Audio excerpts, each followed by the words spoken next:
The Jesus Trilogy, The Four Messiahs, Chapter 11. A lusty cry came from the back of the house. Saul heard it and let out a whoop. "What is it, Doc?" "It's a boy."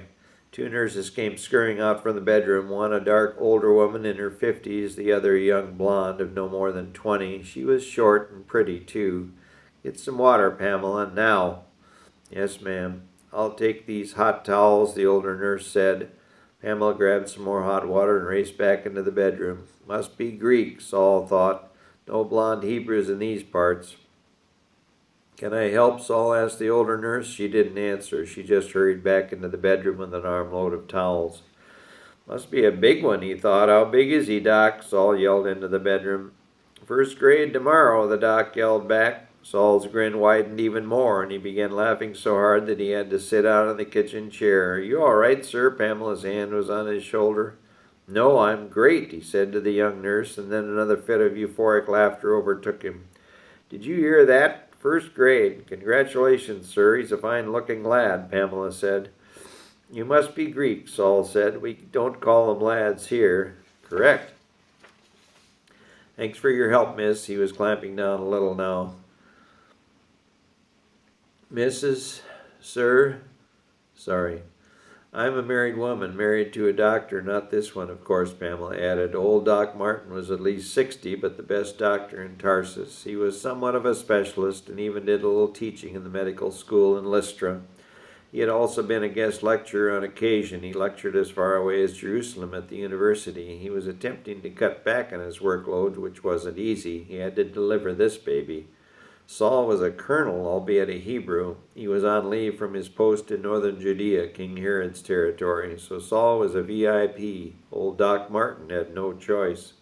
Saul's home was in Tarsus, but as a Hebrew he had volunteered for Herod's army and had worked his way up to colonel in 4 short years.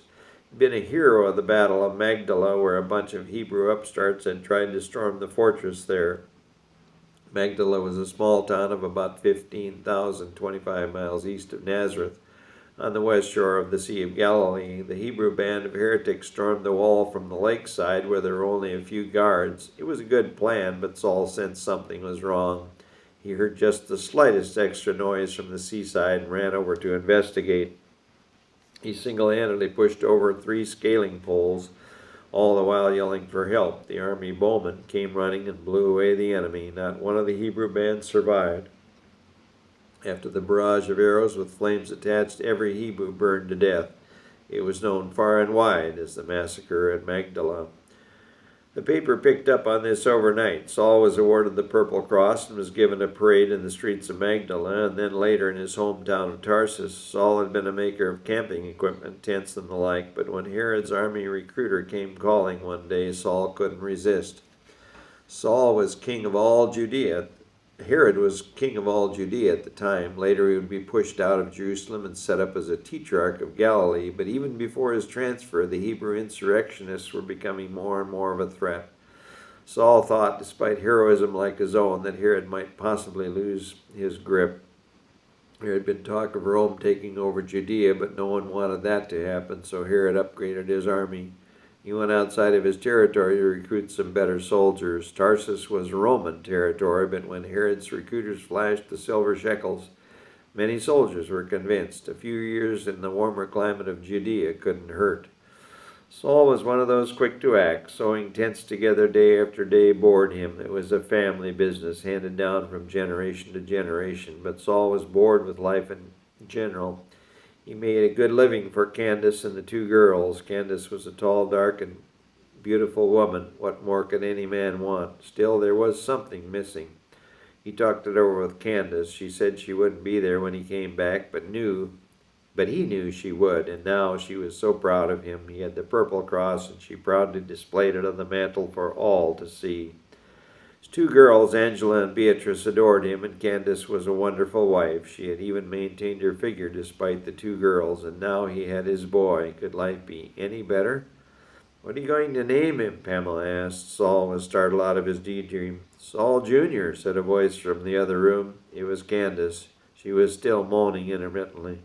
A screamer, Doc Martin had called her. She had screamed during all 3 of her labors.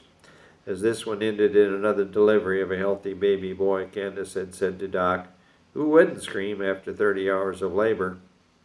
In the kitchen, Saul said, "I wanted to call him Antony, but Candace would have none of it." "Here, sir, hold him, but don't touch him. Just hold the blanket. We don't want the little or big guy to start life with an infection now, do we?" "No, ma'am." Saul was shaking like a leaf and feared dropping Saul Jr., despite being seated. Thankfully, Pamela noticed his plight and took Saul Jr. "That's enough. He needs his mommy now." She took the baby back to Candace in the bedroom. Doc Martin, unlike many of his contemporaries, firmly believed that taking a few simple precautions would cut down on the number of infections in both mother and baby. He would not allow any non-medical personnel in the delivery area, and he had some pretty good statistics to back up his theories. The university medical leaders had called it nonsense, but his paper delivered at the annual JU medical conference proved him correct. He had a 10% lower infection rate than any previously published study. Old Doc Martin's reputation skyrocketed. He had even more work. It was becoming increasingly difficult to slow down. Royalty was even demanding his services, but he knew if he didn't cut back, it would kill him. His chest pains were becoming more frequent, but he continued to ignore them. He just prayed that his life wouldn't end in a delivery room. He delivered more and more children. He had even delivered many royal children, including Salome, daughter of Herodias. "Congratulations, Colonel," Doc said to the still shaky Saul. "Thanks," Saul said, a weak smile coming to his face. "Well, get cleaned up and get out of here as soon as we can. The baby is fine." "Thanks again, Doc. God bless you," Saul said. "I'll call his teacher tomorrow." "What?" Doc Martin didn't get it.